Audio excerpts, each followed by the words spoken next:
Welcome to The Author Show, where we present new authors and books. From fiction to self-help and everything in between, you'll find it all here. To watch the TV version of our program, visit authorswebtv.com. That's authorswebtv.com. And now, let the show begin. Hello and welcome back to the show. This is your host, Don McCauley. Today we're welcoming the program author Lisa Thomas-McMillan, and she is the author of Living Fulfilled, The Infectious Joy of Serving Others. Lisa is a director and spokesperson for Carlisa Incorporated, the parent company of PleaseBelievePeopleAreHungry.com. Carlisa is a nonprofit organization that provides hot meals, food boxes, weekend snack packs for children at risk, and emergency food delivery. It's the only organization in the Brewton, Alabama area that provides free hot meals to college students, senior hot meal delivery, and emergency food delivery.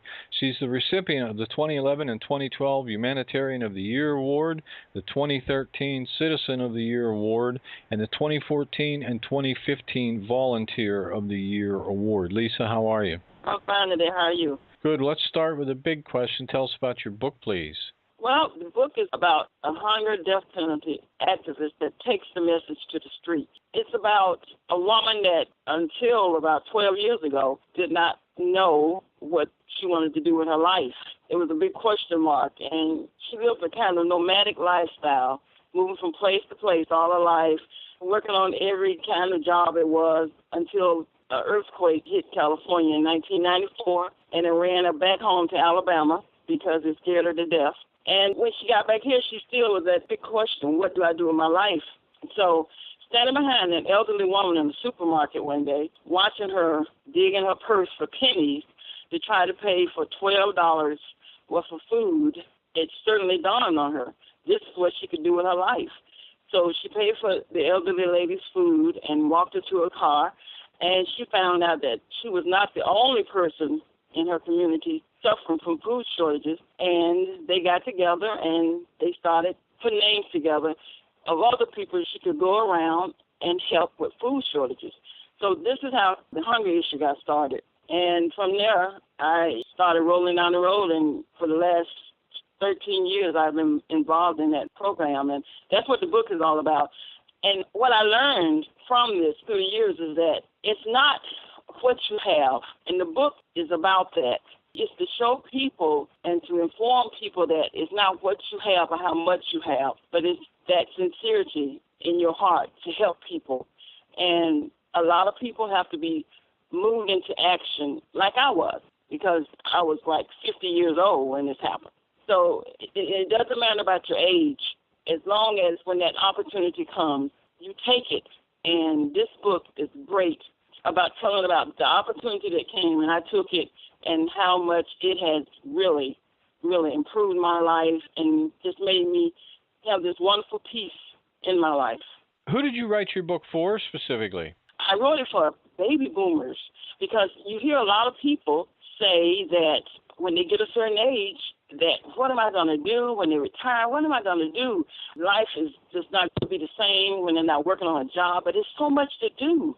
It's so much to do. I was 52 years old when God told me to walk 110 miles to deliver a letter to the governor of Alabama. And I thought, are you kidding me? So it's for people, baby boomers especially, and the working poor. That's all I was all my life, the working poor. There was not many years that I made over $10,000 a year. But when I had the opportunity, I took the opportunity to help people.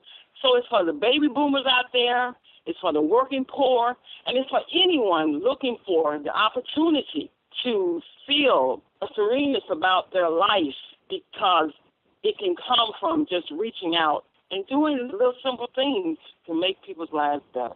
If you had to choose, what would you say is the single most important idea you're sharing in your book that's really going to add value to the reader's life? I think, to me, the section on feeding of college students, because they are our future. And the thing about that is that they're young and they can be an example for a long time coming. When I first heard that college students were going hungry in this country, and that was a few years ago, I thought, no, that can't be true. And the person that was telling me was from California, and she said the students at UCLA were going hungry. I go, UCLA? That's a big college.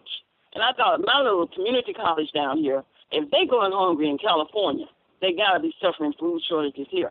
So I went about the business of finding out, and I found out that it was a true statement. Students were living in the dorm, didn't have anything to eat, and it humbled my heart so much that I decided to start feeding the college students here for free.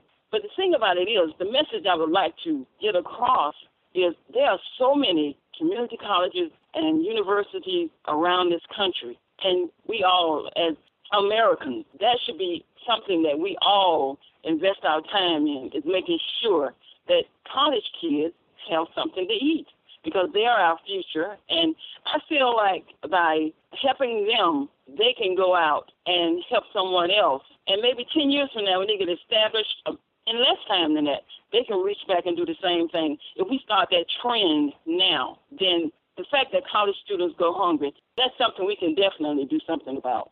If you could compare your book with any book out there we might already be familiar with, which book would it be and why? Well, I think it would be Parting the Waters by Taylor Branch. The book about Martin Luther King and the Civil Rights Movement.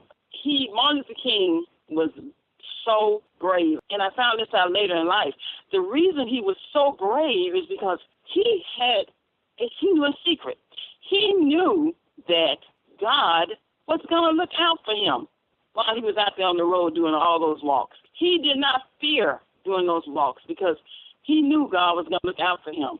So I think what I am trying to do is about the same thing. I have taken on 4 walks for hunger and the death penalty, and it's like a religious pilgrimage to get out there and try to show people that if we all get out here on the streets in volume, then we can change things. We can make things better. And I think my book compares to his a lot as far as how we go about to change things. How did you become involved in the death penalty issue? Well, I became involved in the death penalty issue because I was sitting in Birmingham one day at a meeting, and they mentioned that someone was going to be executed in a few days. And I watched all these people, and you're talking about several hundred people, and nobody hardly batted an eye. Nobody hardly raised their head. And I'm sitting there thinking, oh, my goodness, this is not good. And so I joined this organization, Alabama Rise, and one of their criteria was all the members got to vote on 7 issues that they were going to try to reform through that year. And the death penalty was one of the issues. And when I got involved in that, I found out all of the Alabama laws that no post-DNA. Well, I felt like, wow, here you are, somebody's committed a crime. You have material you can do a DNA on. Okay, you couldn't do it 20 years ago, but now you can do it. And then you're going to say, no, I knew then I had to get involved in this because I am also for justice. And if the state not doing the DNA test is not justice for the person that's being executed. So that's how I got involved in it. How has all of this changed your life? Oh, it's changed my life so tremendously because I have such a peacefulness in my life now. It doesn't matter what's going on in my life. It's such a sereneness because God has given me that. And the thing is that when you wander around for years and years not knowing why am I here, what do I want to do, and then God finally gives you that peace to do it.